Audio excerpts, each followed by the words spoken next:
हमें एक सीक्वेंस दिया गया है जिसका हमें लिमिट फाइंड करना है as n tends to infinity, and इस सीक्वेंस का nth टर्म ये है, एंड इसका जो हर एक टर्म है वो एक सम है, ठीक है। एंड इस सीक्वेंस का nth टर्म फाइंड करने के लिए हमको इस सम को समझना पड़ेगा क्या है, एंड उसको समझने के लिए हमको सबसे पहले समझना पड़ेगा इस एक्सप्रेशन को, ठीक है। एंड यहाँ पे ध्यान देने वाली बात यह है कि यहाँ पे n is greater than equal to 2 होना चाहिए, ठीक है। पहले हम लोग इसको देखते हैं, ये क्या है, 1/k³ - k। इसको हम लोग लिख सकते हैं अगर k कॉमन ले लें, k इंटू k² - 1, ठीक है। इसको हम लोग पार्शियल फ्रैक्शंस का यूज करके ऐसे लिख सकते हैं, k/k² - 1/k।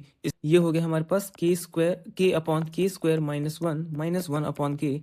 एंड इसको हम लोग को फिर से पार्शियल फ्रैक्शन का यूज करके सिंप्लीफाई कर सकते हैं। इसको हम लोग लिख सकते हैं 1/2 1/k+1 + 1/k - 1, एंड इसको हम लिख सकते हैं, एंड ये हमारा एज इट इज आ जाएगा -1/k, so is equal to 1/2 times 1/k+1 + 1/k - 1 and -1/k।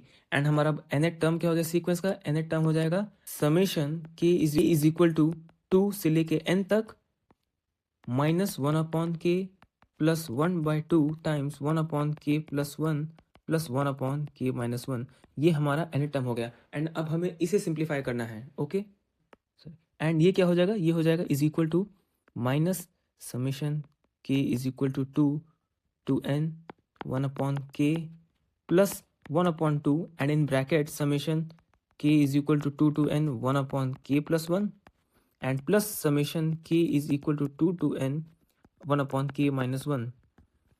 And इसको हम लोग देखते हैं ये क्या हो जाएगा, ये हो जाएगा माइनस बाहर 1/2 + 1/3 + 1/n प्लस 1/2 टाइम्स ये हो जाएगा 1/3 + 1/4 till 1/n, एंड ये हो जाएगा 1/1 + 1/2 प्लस till 1/n, ठीक है।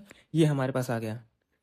अब इसको थोड़ा सिंप्लीफाई करते हैं कि nth टर्म क्या हो जाएगा, ताकि हमको एक सिंपल टर्म से मिल जाए n के टर्म्स में nth टर्म।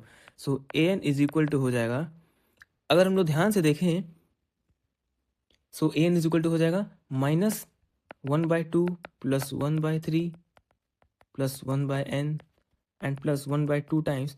अब अगर हम लोग ध्यान से देखें 1/3 से लेके 1/n तक यहाँ पे है, एंड यहाँ 1/1 से लेके 1/n तक है, यानी यहाँ कहीं 1/3 से लेके 1/n तक भी आएगा।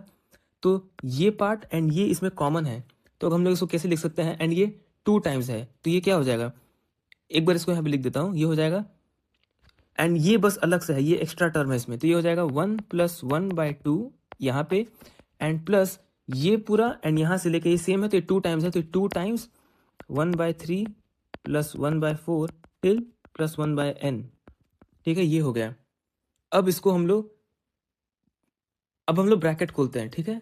सो हमारे पास है हमारे पास क्या आ गया, an is equal to, and यहाँ एक और चीज ध्यान से देखिए कि 1/3 से लेके 1/n यहाँ भी है, एंड सिंस यहाँ भी 1/3 से लेके 1/n तक है, तो हम इसको भी यहाँ पे सेपरेट कर देते हैं, तो ये हो जाएगा -1/2 एंड -1/3 + 1/4 से लेके पूरा 1/n तक, ठीक है। ये प्लस, अब इसको जब ब्रैकेट खोलेंगे तो 1/2 times 1 + 1/2 and plus 1/2 times 2 times ये पूरा है, तो बस 1 हो जाएगा, कैंसिल हो गया 2 2, ये हो जाएगा 1/3 + 1/4 प्लस till 1/n, ठीक है।